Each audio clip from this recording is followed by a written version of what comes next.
When Crop Care Federation of India had its birth in early 60s, India was heavily dependent on imports for its food security.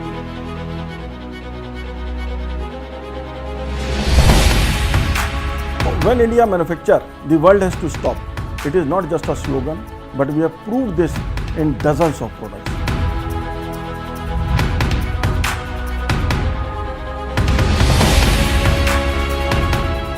How many Indians would know, even among the educated Indians, that India ranks the second largest in the world in agricultural output?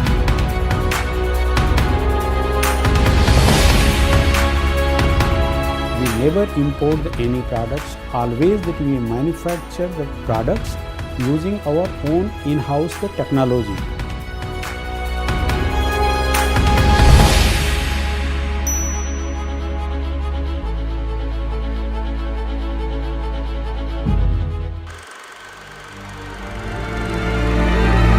In an era when India was dependent on imported food grains, in an era where crop losses were rampant, in an era where malnutrition was severe, a handful of Indian chemical engineers and entrepreneurs had a dream to mitigate India's agricultural miseries. The task was Herculean, but so was their resolve. In 1963, an organization of fledgling Indian pesticide manufacturers came into being to guide this resolve. The Crop Care Federation of India, or CCFI, has been the oldest and the foremost association of leading Indian pesticide manufacturers and formulators. When the market was dominated by costly imported pesticides, CCFI members were unrelenting in their mission of producing affordable indigenous agrochemicals for their Indian farmer. When Crop Care Federation of India had its birth in early 60s, India was heavily dependent on imports for its food security. Farmers were suffering, there were problem of droughts. Indian industry was still dependent on imported pesticide and formulation in India. Those days there was a license Raj and permit Raj. So Indian industry had to really struggle. CCFI had to constant fight to convince government that give more opportunity to Indian industry. But slowly and slowly Indian companies started growing. The key theme was that whatever is getting off patented in the world, why can't we make that in India? Because when these technologies were monopolized, they were coming at the price which a normal farmer could not afford. So we made them in India, we made them affordable, and we brought them to the farmer at a price which was real value for money, and we could establish brands out of this. We have always improved quality further than the first entrant who normally brings it. We have been able to give better quality at many times at 1/3 and 1/4 of the price.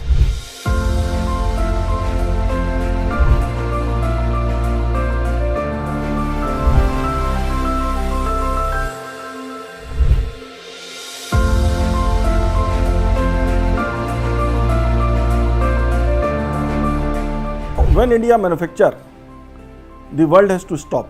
It is not just a slogan, but we have proved this in dozens of products. Then there was a very big product, aluminium phosphide, which was used as a grain fumigant. When we said we will make it, we started doing experiment. German company came and warned, if you try to make this, all people in your factory will die. But we worked hard, and today we are the world's largest producer of aluminium phosphide. When we introduce the product in India and to the world, the purity is often at least about 3 to 5% more than the original company that we introduced. Trimethyl phosphide is used with organophosphorus compound. SIBA had monopoly, but their TMP, trimethyl phosphide, was 96% pure. When we made in India, it was 99% pure. You will not believe when we started exporting to Europe, European plant has to close down. Organophosphate, we again took the lead and developed the chlorpyrifos, the 99%. First time from India that we registered in the United States of America. When synthetic pyrethroid came in India, they said this is a too complicated chemistry and India cannot make it. One of the most popular one is cypermethrin. We were importing in India at $104 a kilo and it was 92% pure. Today, with work, with research, with innovation, India is making 98% pure cypermethrin and we are exporting at $10 a kilo. So much improvement. So they have closed their plants. India has monopoly.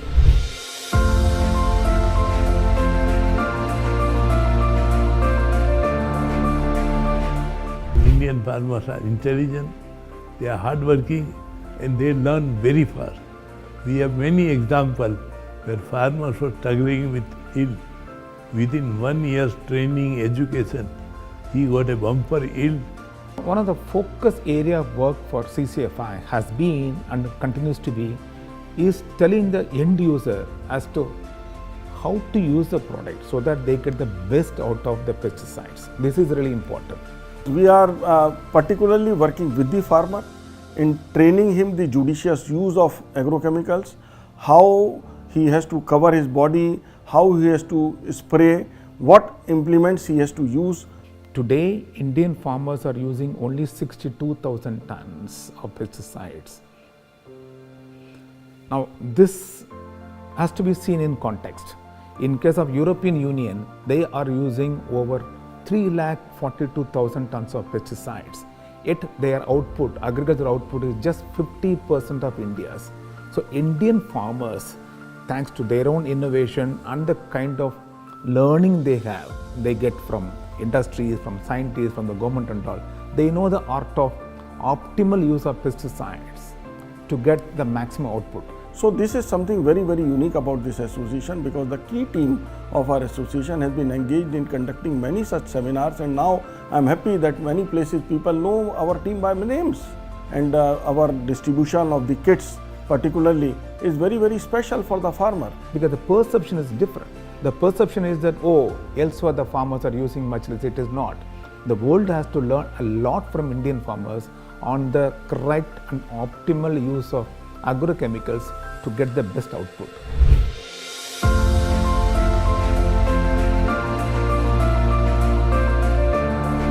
If there is one sector which is thoroughly misrepresented and therefore completely misunderstood, it is Indian agricultural sector.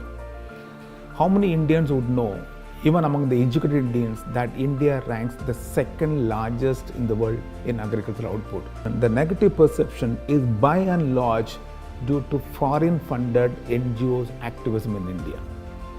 In fact, they get away with absolute fabricated and falsified data. Some of them, it has been proved, are blackmailers.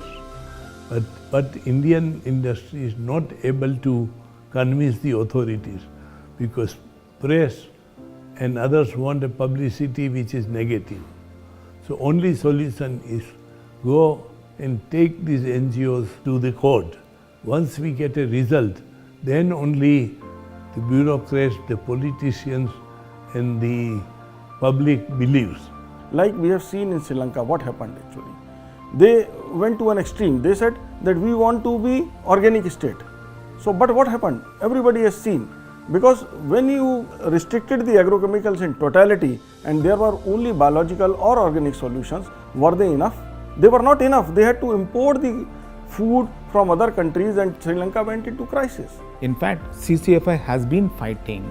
We have even launched some of the legal cases to make the research accountable. But Greenpeace wrote even more nasty article that people of Api town will all die if this factory produces.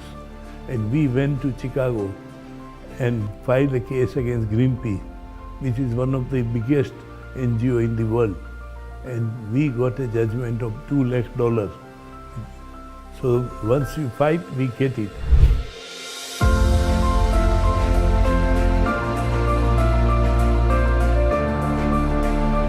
R&D is the essence for any business, because you have to continuously invest on innovation. If you don't innovate, then you cannot withstand the competition.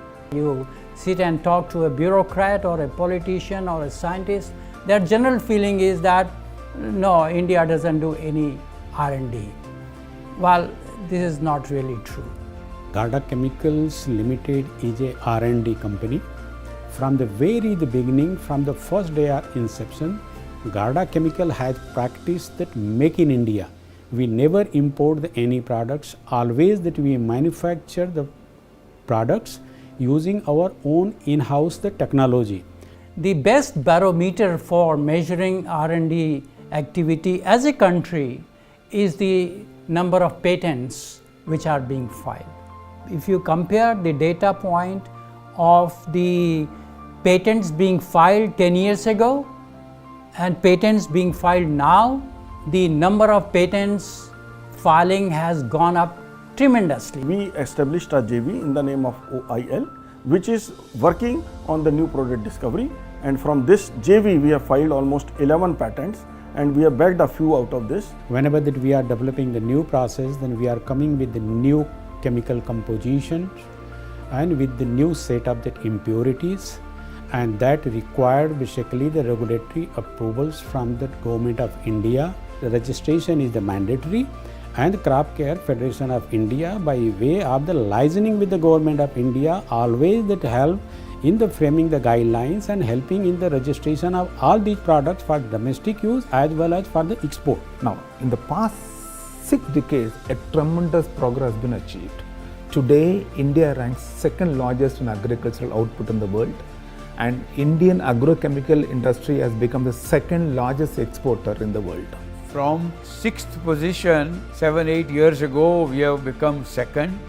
Out of 45,000 crores of total exports last year, about 85%, that is equal to 35,000 crores or so, is exports by CCFI members and Indian companies. Now, who are the buyers from India? So, as far as agrochemicals is concerned, the largest buyer is the USA, followed by Brazil, followed by Japan. Countries that were once supplying food grains to India, India is now exporting food grains to them. Similarly, the countries that supplied agrochemicals to us 60 years ago have become one of our prime buyers of agrochemicals. This tells the commendable quality of agrochemicals produced in India for the world. From being compelled to import food grains to feed its people in the 1960s, India is today the second largest producer of agricultural commodities and the second largest exporter of agrochemicals in the world. Indian agriculture and industry have indeed come a long way, with its members not only fulfilling the domestic needs but also contributing as much as 85% of the total agrochemical exports to over 150 countries. The Crop Care Federation of India has been a proud partner in this monumental transformation. On its Diamond Jubilee, the Crop Care Federation of India reiterates its resolve to serve the farming community in India and that of the world.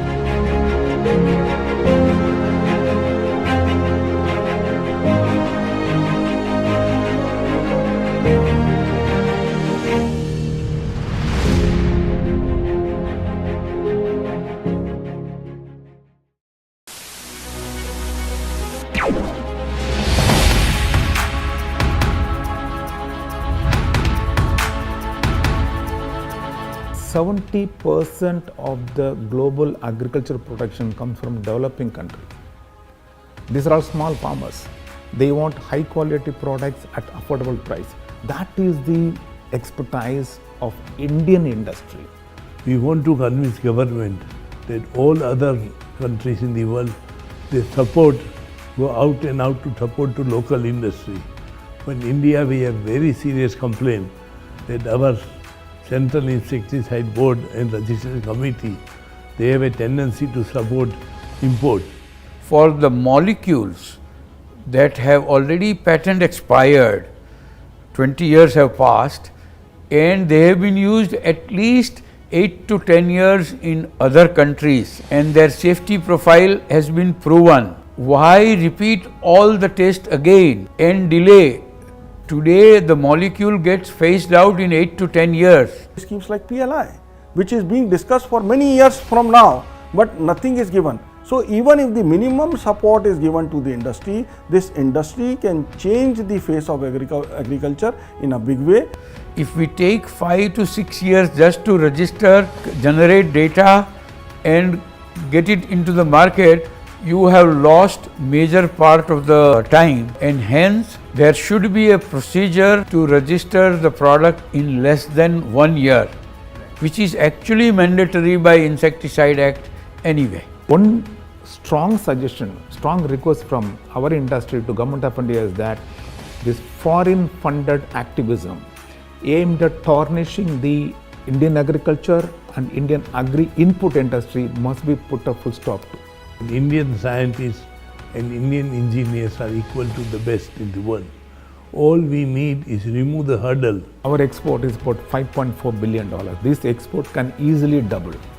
All that we need to do is to encourage Make in India ventures completely.